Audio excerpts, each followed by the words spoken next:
Bonjour à tout le monde. Donc, très content de pouvoir vous parler cet après-midi. Donc, dans le cadre du Salon Talent International, on poursuit nos discussions avec tous nos partenaires, nos intervenants. Donc, cet après-midi, on a la chance d'avoir avec nous un partenaire très important. Donc, Monsieur Ronaldo Marquez. Monsieur Marquez, il est en charge d'un cabinet d'avocats d'immigration très important, pour le cabinet Lex Boréal Avocat.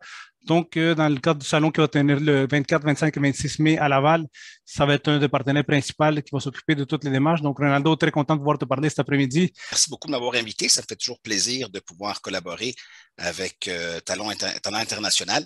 Alors, je suis à ta disposition.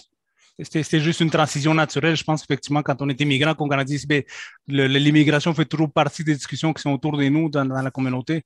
C'est vraiment très intéressant. Puis justement, par rapport à ça, ben, on sait que nous autres, dans le cadre du Salon Talent International, on va collaborer, puis particulièrement dans les professions qu'on va faire venir. Ça va être dans le cadre du programme Travailleurs étrangers temporaires, donc la PTET qu'on parle.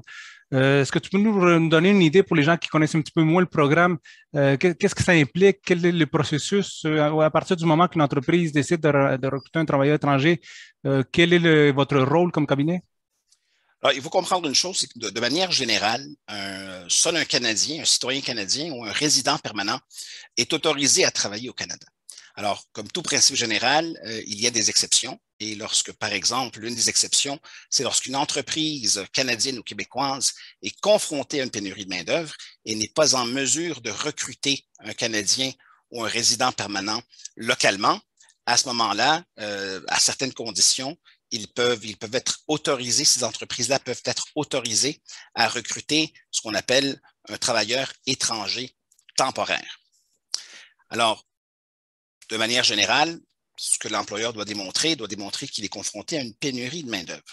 Pour ce faire, il doit, entre autres choses, présenter une demande d'étude d'impact sur le marché du travail, la fameuse EIMT, qui est, si vous voulez, un compte-rendu de qui est l'employeur, quelle est sa situation, pourquoi est-ce qu'il a besoin d'un étranger, un travailleur étranger temporaire, quels ont été les efforts de recrutement qui ont été faits, pourquoi ça a failli et quelle est la personne ou les personnes, les étrangers qu'il considère comme étant les plus aptes à venir faire le travail et pourvu de convaincre les autorités donc fédérales, l'employeur peut être autorisé à recruter un travailleur étranger temporaire. Évidemment, lorsqu'on est au Québec, il y a la partie additionnelle qui se fait auprès d'Immigration Québec, le MIFI, qu'on peut résumer comme étant Immigration Québec, qui consiste à présenter en parallèle à une demande de IMT, une demande de certificat d'acceptation du Québec.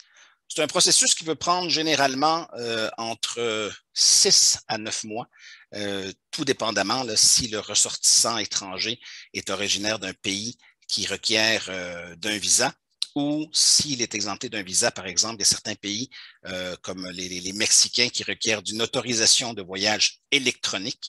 Alors à ce moment-là, dans certains cas, pour certains ressortissants, le processus est facilité. C'est que de manière générale, pendant la pandémie, les dossiers d'immigration ont été au ralenti. Je me rappelle, mars 2020, pendant à peu près un mois et demi, tout ce qui était immigration, et il y avait vraiment comme un holà là-dessus. On n'avait plus d'appels, les dossiers n'étaient plus nécessairement traités, le monde commençait à être en télétravail. On se rappelle, c'était au niveau de la première vague. Ce qui m'a surpris, c'est que le programme des travailleurs étrangers, c'est un programme qui a quand même continué de fonctionner relativement bien. Et j'en veux pour preuve là, les travailleurs qu'on a fait rentrer en pleine pandémie, parce que la pénurie de main-d'œuvre coexiste également, pandémie ou pas. Alors oui, il y a eu des ralentissements, mais de manière générale, du moins selon l'expérience de notre cabinet, ça a été un processus qui a quand même bien fonctionné malgré la COVID-19. Donc, ça commence à reprendre, espérons-le. Là, je pense qu'avec toute l'évolution, ça reprend favorablement. Puis, j'aimerais aussi savoir, ben, que tu peux nous dire, les gens, souvent, on sait que souvent à l'étranger ou même ici, ils sont un peu confus. Il y a tellement de services qui peuvent être offerts. Il y a des gens qui s'improvisent. Mais moi, je suis persuadé, quand on est dans le milieu, que faire affaire avec un cabinet d'avocats, on a tout avantage, non seulement les employeurs, mais aussi les gens à l'étranger, pour bien des raisons. Mais spécifiquement, toi, est-ce que tu peux me détailler quels sont les avantages particuliers de faire affaire avec un cabinet d'avocats en immigration? Bon, c'est sûr que toute personne a normalement le droit à un avocat. C'est un droit le plus fondamental, ce qui suppose qu'également elle a le droit de ne pas s'en prévaloir, elle a le droit de se représenter seule. D'accord? Alors, c'est sûr que plusieurs personnes peuvent choisir de se représenter seules. Des fois, le fait de se représenter seul, surtout en matière d'immigration, ça donne parfois un faux sentiment de sécurité. Il y a tellement d'informations gratuites en ligne, il y a tellement de sites Internet gouvernementaux, des blogs d'avocats ou de consultants, il y a aussi des forums, ce qui fait en sorte que des fois, pour certains candidats, ça peut donner la fausse impression que c'est facile à faire, qu'il suffit de suivre une recette, puis que la pente va lever. Ce n'est pas toujours le cas. Des fois, avoir recours au service d'un avocat fait en sorte qu'on est en mesure d'être mieux orienté comme individu, mais aussi comme entreprise. Nous, on dessert autant des professionnels qui veulent éventuellement venir s'établir ici au Canada à l'aide par l'entremise d'un permis de travail, tout comme des entreprises petites et grandes qui ont besoin de travailleurs étrangers temporaires et qui nous appellent pour qu'on soit un petit peu un guide à travers les méandres des procédures d'immigration. Oui, effectivement. En fait, je pense que c'est très intéressant de faire justement d'ouvrir une grande parenthèse par rapport à ça. Parce qu'un petit peu dans le même cas de nous autres, je pense que le problème maintenant avec toutes les formations, les réseaux sociaux, c'est qu'il y a vraiment beaucoup de fausses informations qui circulent. Puis c'est vraiment au détriment des gens souvent qui se laissent prendre dans ça. Donc, moi, combien de cas on n'a pas vu des gens à l'étranger qui faisaient affaire avec des faux consultants pour le recrutement interne. Puis là, les gens, ils investissaient des gros montants, ils se retrouvaient à l'aéroport. Puis là, finalement, il n'y avait pas de permis de travail, il n'y avait rien qui avait été fait. Donc, c'était vraiment des gros problèmes. Donc, en ce sens-là, je pense que de faire affaire non seulement avec une agence de recrutement international établie au Québec, c'est un grand avantage, mais aussi le côté, comme tu mentionnes, l'immigration. Souvent, on dit, il n'y a pas l'obligation de faire affaire avec un cabinet en immigration ou tout ça.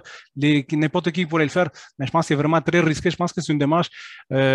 Souvent, tu es en train d'impliquer du côté des entreprises des gros montants, des grosses sommes. C'est très important ce qui est en jeu. Puis du côté des candidats, mais c'est un changement de vie, c'est la vie de ta famille qui est en train de mettre en jeu. Donc, je pense que pour toutes ces raisons-là, c'est pas un des aspects dans lesquels on devrait s'improviser, comme tu dis, comme une recette. C'est ça. Donc, je pense qu'on a tout intérêt vraiment à faire affaire avec un cabinet d'avocats en immigration, puis avec une agence en ce sens-là. C'est là que le salon devient comme, je dirais, un secteur, devient un facilitateur très, très intéressant. Dans le cadre de notre collaboration, Lex Borel Avocat, qui est ton cabinet d'avocat, va être le partenaire principal justement pour tout ce qui est les démarches d'immigration. Donc, en ce sens-là, qu'est-ce que tu dirais, pourquoi est-ce que les entreprises auraient avantage à participer au salon? On sait qu'il y a bien des démarches qui sont faites, on sait qu'il y a toutes sortes de choses qui s'improvisent aussi, mais tu connais le concept du salon, tu sais ce qu'on fait, tu sais comment on les présélectionne. Pourquoi tu dirais est-ce que les entreprises devraient participer au salon?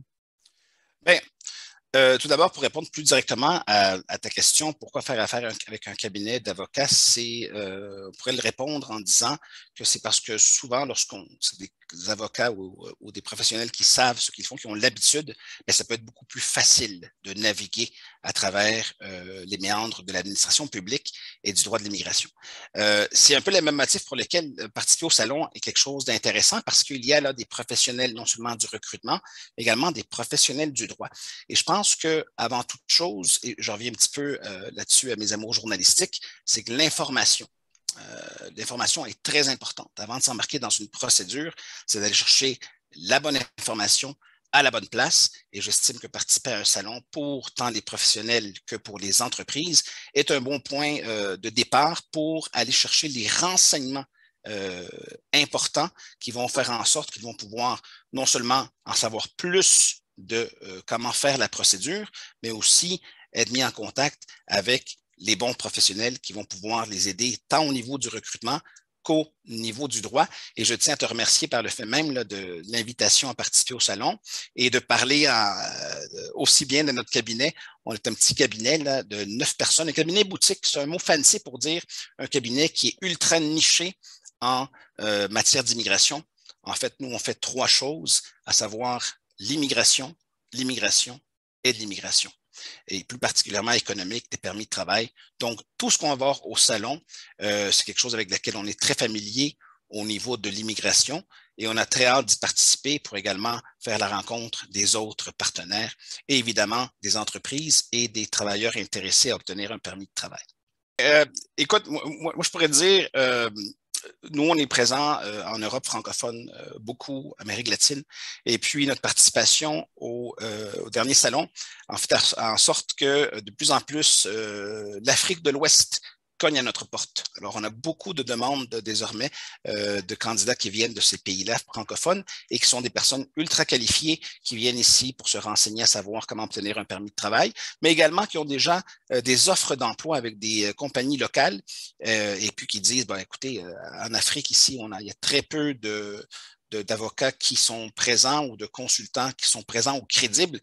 Il y a beaucoup dans certains pays, beaucoup de, comme tu disais tout à l'heure, de faux consultants, ce qui fait en sorte que pour eux, savoir qu'on est des vrais, c'est-à-dire membres du barreau du Québec, et que ça peut être vérifiable et vérifié, à ce moment-là, ça les met en confiance. Et ça, c'est une des retombées qu'on a eues, c'est d'avoir l'Afrique de l'Ouest qui cogne de plus en plus à notre porte. Effectivement, j'étais très agréablement surpris quand on avait parlé, puis tu m'as mentionné ça, savoir que ça c'est grand territoire qui s'est développé. Puis je pense que souvent on néglige des endroits qui ont un grand potentiel. Donc nous autres, il faut savoir que le salon va collaborer avec des gens de l'île Maurice, avec des gens de l'Afrique de l'Ouest, avec des gens aussi de tout ce qui est l'Afrique subsaharienne, le Maghreb, puis l'Amérique latine. Donc c'est vraiment un vaste territoire. Chacun a ses propres forces, ses propres potentiels. Donc on invite vraiment les entreprises, tout comme les candidats à se préqualifier. Donc nos directeurs continentaux vont se faire un plaisir d'analyser les candidatures pour savoir qui peuvent participer. Puis du côté des entreprises, je pense qu'on a vraiment tout intérêt. Nous autres, on va travailler avec les 40 professions qui sont le plus recherchées en ce moment au Québec, ceux dont la démarche simplifiée est déjà là. Donc ça accélère un petit peu déjà le processus. Fait que je vais te laisser le mot de la fin. Ronaldo, donc, y a-t-il quelque chose que tu aimerais compléter? Bien, alors, écoutez, il y a une chose qu'il faut savoir, et je m'adresse particulièrement aux professionnels et aux petites moyennes entreprises. Des fois, la personne aux ressources humaines, dans le département des ressources humaines, des fois, ils pensent que retenir les services d'un avocat peut avoir des coûts prohibitifs. Nous, ce qu'on fait, et ça depuis plusieurs années, on fait ce qu'on appelle des mandats à portée limitée, c'est-à-dire qu'on est à la disposition des ressources humaines pour les guider sur comment faire la procédure. Alors, plutôt que de prendre en charge la procédure au complet, on peut les aider à savoir comment bien faire les démarches, comment les faire par eux-mêmes, par elles-mêmes. On peut réviser les procédures, un peu dans cette, comme dit le dicton, là, on peut donner à manger à quelqu'un une journée, on peut lui apprendre à pêcher et il mangera toujours. C'est à peu près dans cette dynamique-là qu'on s'inscrit. C'est notre manière à nous de favoriser l'accessibilité à la justice, qui n'est pas seulement un problème que ressentent les individus, mais que certaines entreprises ressentent également.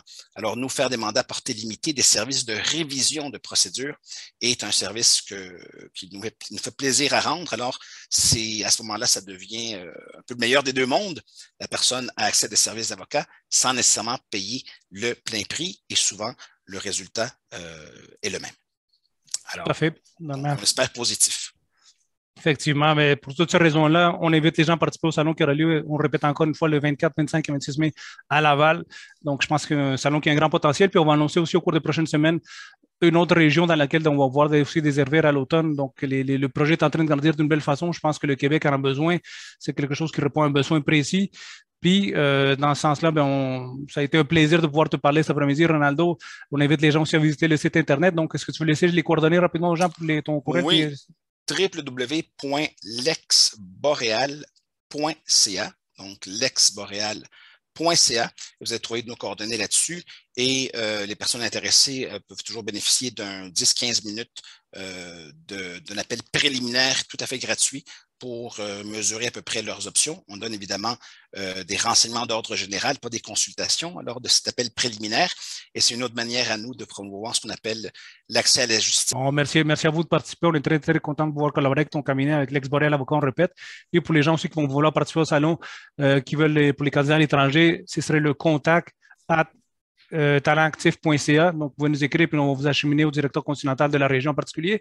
Puis pour ceux aussi, les entreprises qui seraient intéressées à participer, ce serait de visiter le site Internet de notre partenaire principal, de notre partenaire collaborateur avec qui on organise l'événement carrière.